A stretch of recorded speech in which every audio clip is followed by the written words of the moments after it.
Hi everyone, welcome to Ragini cooking and travel. ಈ ವಿಡಿಯೋದಲ್ಲಿ fresh ಆಗಿ ವಾಂಗಿಬಾತ್ ಪುಡಿ ಮಾಡಿಕೊಂಡು ವಾಂಗಿಬಾತ್ ಹೇಗೆ ಮಾಡೋದು ಅಂತ ನೋಡೋಣ.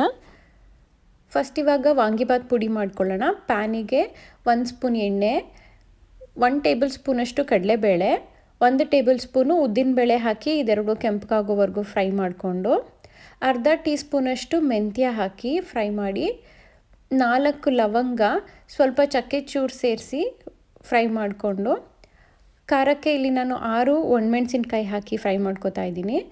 2 ಟೇಬಲ್ ಸ್ಪೂನು ಧನಿಯಾ ಹಾಕಿ ಫ್ರೈ ಮಾಡಿಕೊಂಡು ಗ್ಯಾಸ್ ಸ್ಟವ್ ಆಫ್ ಮಾಡಿಬಿಟ್ಟು 1 ಟೇಬಲ್ ಸ್ಪೂನು ಕೊಬ್ಬರಿ ತುರಿ ಸೇರಿಸಿ ಎಲ್ಲನೂ ಚೆನ್ನಾಗಿ ಮಿಕ್ಸ್ ಮಾಡಿಕೊಂಡು ಇದನ್ನು ಕಂಪ್ಲೀಟಾಗಿ ತಣ್ಣಗಾಗೋಕ್ಕೆ ಬಿಡಬೇಕು. ಪೂರ್ತಿಯಾಗಿ ತಣ್ಣಗಾದ್ಮೇಲೆ ಇದನ್ನು ಒಂದು ಮಿಕ್ಸಿ ಜಾರ್ಗೆ ಹಾಕಿ ಸಣ್ಣಕ್ಕೆ ಪುಡಿ ಮಾಡಿಕೊಂಡ್ರೆ ವಾಂಗಿಬಾತ್ ಪುಡಿ ರೆಡಿ ಆಗುತ್ತೆ. ನೆಕ್ಸ್ಟು ನಾನಿಲ್ಲಿ 2 ಬದನೆಕಾಯಿನ ಸೈಡ್ ಕಟ್ ಮಾಡಿ ಉದ್ದುದಕ್ಕೆ ಹೆಚ್ಚಿ ಇಟ್ಕೊತಾ ಇದ್ದೀನಿ.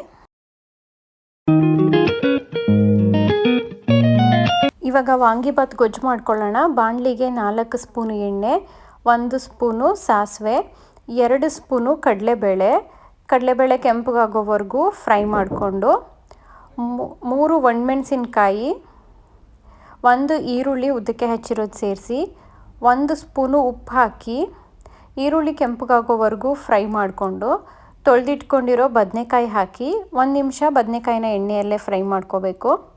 ಹುಣಸೆ ಹಣ್ಣನ್ನು ನೆನೆಸಿಟ್ಟಿದ್ದೆ ಮುಂಚೆನೇ, ಹುಣಸೆ ಹಣ್ಣು ಹುಳಿ ಸೇರಿಸ್ತಾ ಇದ್ದೀನಿ.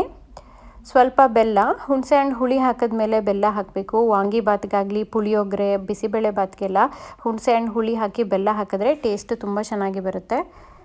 2-3 ನಿಮಿಷ ಇದನ್ನು ಹುಣಸೆ ಹಣ್ಣು ಹುಳಿಯಲ್ಲೇ ಬದನೆಕಾಯಿ ಬೇಯೋವರೆಗೂ ಬೇಯಿಸ್ಕೊಂಡು ಇದಕ್ಕೆ ಇವಾಗ 2 ಸ್ಪೂನು ವಾಂಗಿಬಾತ್ ಪುಡಿನ ಸೇರಿಸ್ತಾ ಇದ್ದೀನಿ. ವಾಂಗಿಬಾತ್ ಪುಡಿ ಹಾಕಿದ್ಮೇಲೆ ಏನು ಬೇಯಿಸಬೇಕಾಗಿಲ್ಲ, ಸ್ಟವ್ ಆಫ್ ಮಾಡಿಬಿಟ್ಟು ಮಿಕ್ಸ್ ಮಾಡಿಕೊಂಡ್ರೆ ಸಾಕು, ವಾಂಗಿಬಾತ್ ಗೊಜ್ಜು ರೆಡಿ ಆಗುತ್ತೆ.